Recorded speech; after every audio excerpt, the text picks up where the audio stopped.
Pada peringatan Hari Kartini, elemen mahasiswa dan buruh kembali menggelar aksi unjuk rasa. Dalam aksinya ada 7 tuntutan yang disuarakan mahasiswa kepada Presiden ke-7 Joko Widodo. Salah satu tuntutannya adalah menolak perpanjangan masa jabatan Presiden 3 periode. Selain itu, mahasiswa juga meminta pemerintah menstabilkan harga bahan pokok yang kian melambung. Untuk membahasnya lebih dalam, kita sudah terhubung melalui sambungan Zoom dengan tenaga ahli utama KSP, Wandi Tuturong. Selamat sore, Mas Wandi. Selamat sore Mbak Rifana. Saya tidak bisa begitu mendengar suara Anda ya Mas Wandi ya. Koordinator Pusat BMSI Kerakyatan Abdul Kholik. Selamat sore Abdul. Ya, selamat sore Mbak Nana. Oke, kita ke Abdul terlebih dahulu. Abdul, aksi unjuk rasa 21 April ini apa bedanya dengan aksi demo 11 April kemarin? Apakah ini kelanjutan aksi mahasiswa sebelumnya? Sebenarnya kita melanjutkan saja tuntutan di berbagai daerah sudah berjalan gitu. Karena rasanya setiap atau gerakan yang dibangun adalah tujuannya sama gitu Mbak. Untuk menentang segala kebijakan yang kurang pro ke masyarakat. Jadi kita memang meneruskan hari ini. Dan untuk hari ini kita ambil bikin gerakan serentak beberapa wilayah di Indonesia. Terkhusus BMSI Kerakyatan yang menyerukan untuk gerakan itu. Oke, jadi ini adalah kelanjutan dari aksi yang kemarin begitu ya. Anda dan teman-teman mahasiswa menyuarakan 7 tuntutan. Apa saja itu dan kenapa mesti 7 tuntutan? Apakah ada pesan tertentu kepada Presiden Jokowi, Abdul? Ya, kalau 7 tuntutan tadi Mbak Nana sudah sampaikan. Jadi yang salah satu pertama adalah poin penting adalah kita jelas-jelas ya untuk menolak penundaan atau perpanjangan masa jabatan Presiden. Ya, yang kedua adalah anggap hari ini NKRI harga naik. Karena kan pemerintah sekali menaikkan berbagai hal, terutama dan perbedaan itu juga ada juga nanti pertalite itu ya, itu. Nah, dan listrik. Nah, makanya ini jadi salah satu tuntutan utama. Yang sampai ke 7 adalah tentang penuntutan seluruh pelanggaran HAM yang dirasa janji Pak Jokowi jelas-jelas tidak dilaksanakan. Nah, kenapa kita ambil 7? Rasanya ini satu pesan gitu ya, bahwa Pak Jokowi ini adalah Presiden ke-7.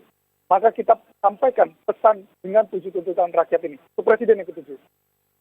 Oke, saya mau tanya ke Mas Wandi. Mas Wandi, teman-teman mahasiswa melontarkan 7 tuntutan kepada Presiden Jokowi sebagai Presiden Republik Indonesia ke-7. Bagaimana Istana merespon pesan kuat ini, 7 tuntutan untuk Presiden ke-7?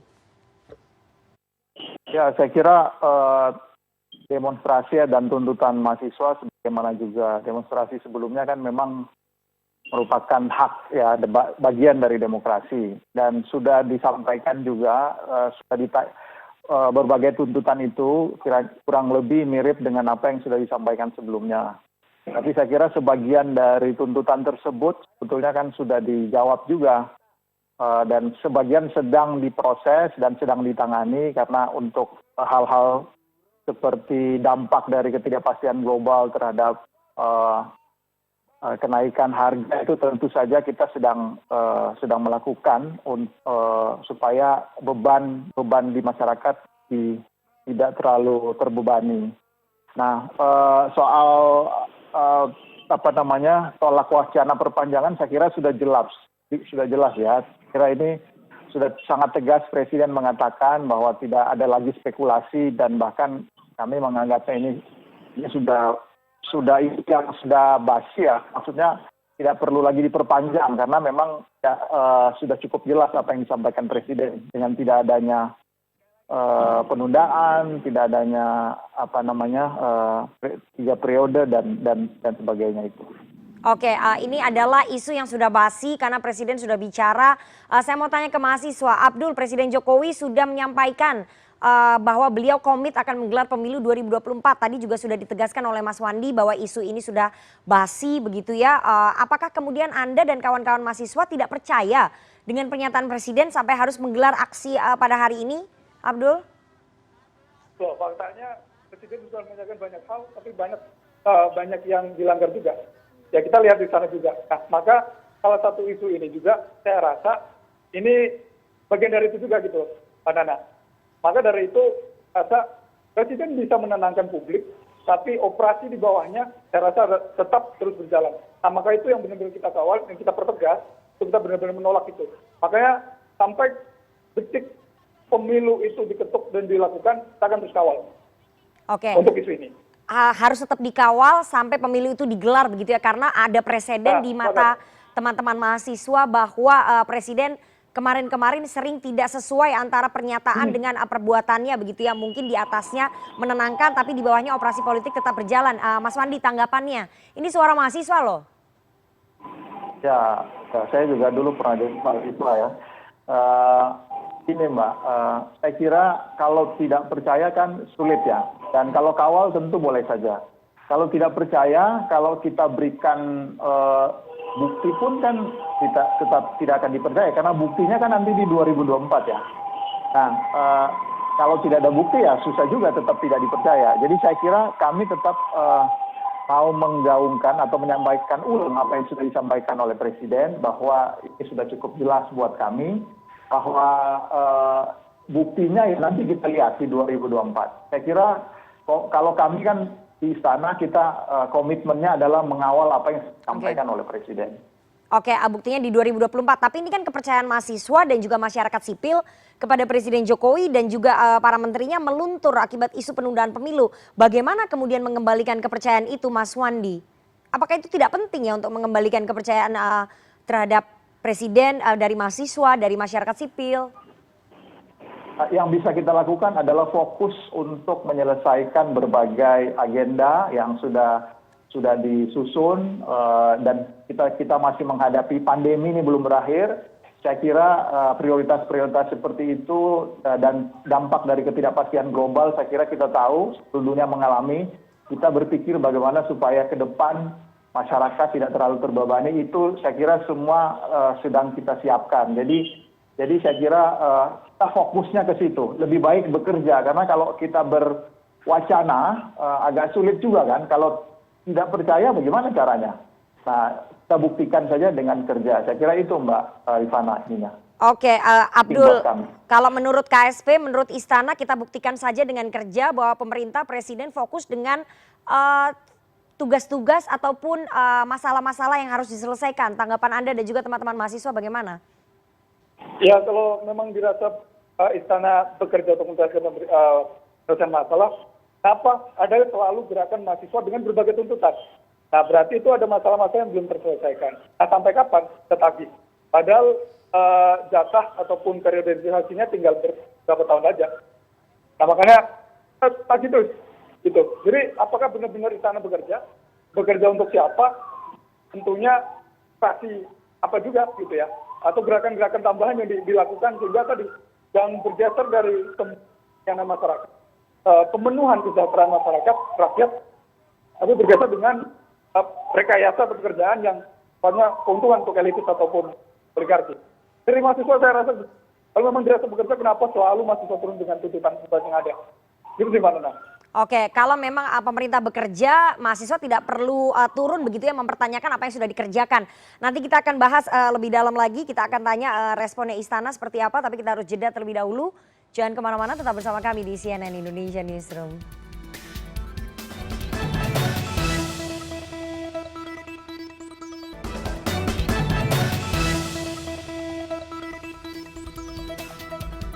Anda masih bersama kami di CNN Indonesia Newsroom dan kita akan lanjutkan perbincangan kita dengan dua narasumber. Ada tenaga ahli utama KSP, Wandi Tuturong, dan juga Koordinator Pusat BMSI Kerakyatan, Abdul Kholik.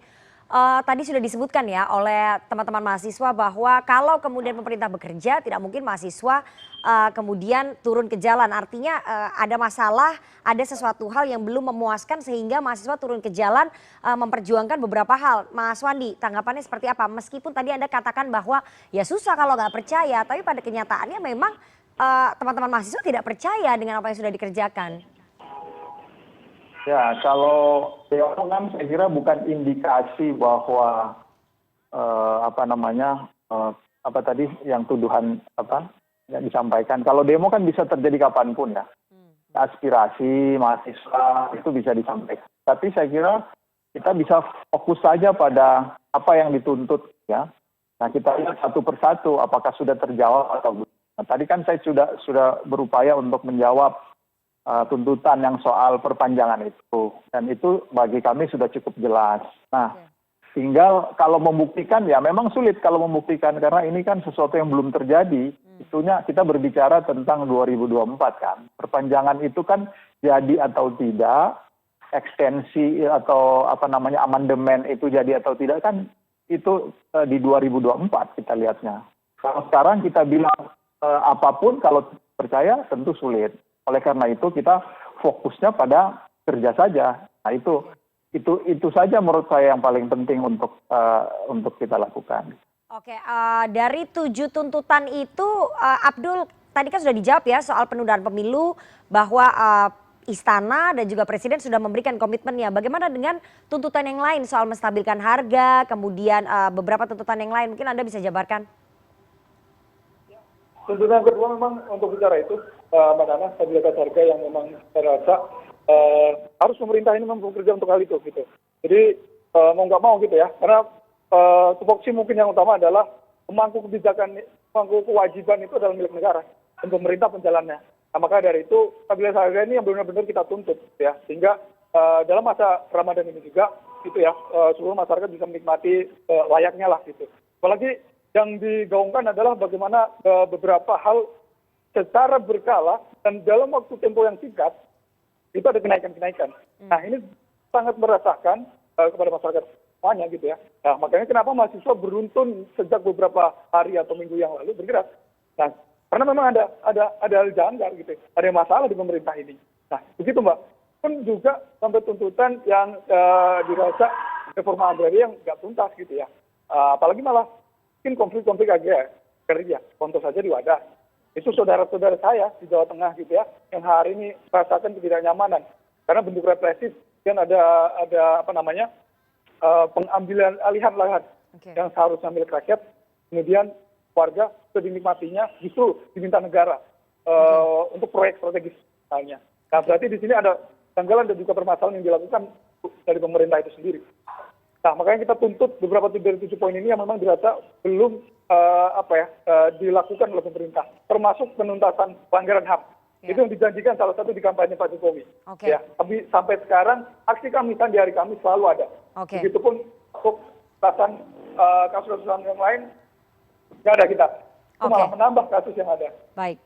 Oke, Mas Wandi, soal stabilitas harga bahan pokok ya dan ketimbangan ekonomi itu memang yang terjadi bahwa pemerintah terkesan belum bisa menstabilkan harga bahan pokok terutama minyak goreng dan juga beberapa bahan pokok yang lainnya sehingga itu kemudian memicu mahasiswa untuk yang merasa tidak puas kemudian menyuarakan aspirasinya. Dan soal tadi penuntasan kasus-kasus HAM itu kan menjadi janji kampanyenya Pak Jokowi yang sekarang ini ditagih oleh teman-teman mahasiswa. Jawabannya seperti apa Mas Wandi?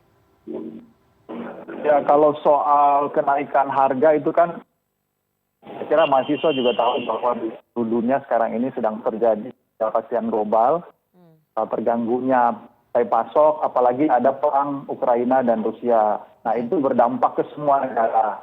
Nah tentu kita tidak hanya soal itu. Kita juga memikirkan kira-kira dampak sosialnya seperti apa. Oleh karena itu apa yang dilakukan, misalnya kemarin kan dari RT itu adalah bagian dari upaya untuk meringankan beban masyarakat.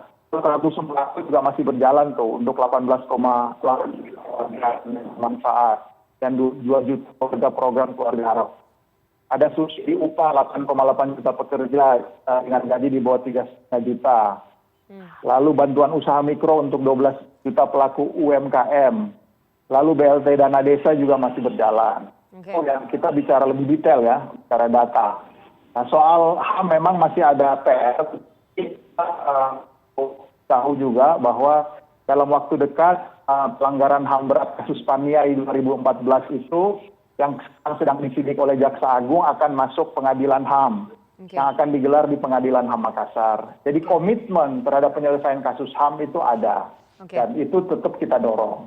Jadi saya kira kalau kita bicara detail dari tuntutan-tuntutan itu, sebagian saya kira sedang dijawab dan sedang direspon oleh pemerintah. Saya kira begitu Mbak. Oke, dari tuntutan-tuntutan itu sebagian sedang dijawab dan sedang mencoba untuk diselesaikan oleh pemerintah. Nah, Abdul, sambil menunggu proses penyelesaian, proses pengerjaan yang dilakukan oleh pemerintah, apakah Anda dan juga teman-teman mahasiswa akan melanjutkan aksi sampai kapan rencananya, mengingat 20 Mei adalah peringatan reformasi, Abdul? Ya, saya rasa memang momentum yang tepat adalah 5 Mei nanti. Kita pecahkan kembali, karena seruan lagi dari nasional, dan memang kegiatan-kegiatan ini atau gerakan yang ingin kita bangun harus dirawat. Jadi momentum yang kemungkinan akan kita ambil adalah waktu Mei nanti. Tanggal kita rahasiakan. Kita tunggu saja. Oke, Dan momentumnya. seterusnya akan terus berjalan sampai. Oke, momentumnya pada bulan Mei, tapi tanggalnya dirahasiakan karena mungkin takut nanti intervensi begitu ya, Mas Wandi. Apakah kemudian Presiden Jokowi ada rencana bertemu perwakilan mahasiswa untuk mendengarkan aspirasi mereka? Presiden kan suka belusukan, tidak mau belusukan ke kampus-kampus ketemu mahasiswa, Mas Wandi? Ya, tuntut sudah sampai, ya. Tuntut sudah sedang kita pikirkan, sedang kita respon, sedang kita tanggapi, dan kita tangani. Itu yang paling penting buat kita semua ya. Yang paling penting kan substansinya dan bagaimana penyelesaiannya. Saya kira itu, kalau soal demokrasi, soal masih saya kira itu bagian dari demokrasi. Oke, jadi belum ada rencana Presiden Jokowi untuk belusukan ketemu mahasiswa, begitu Mas Wandi ya? Mana berani itu, Pak? Belum, itu memang belum dibicarakan. Tapi yang paling penting kan substansinya kan. Oke. Substansi tuntutannya.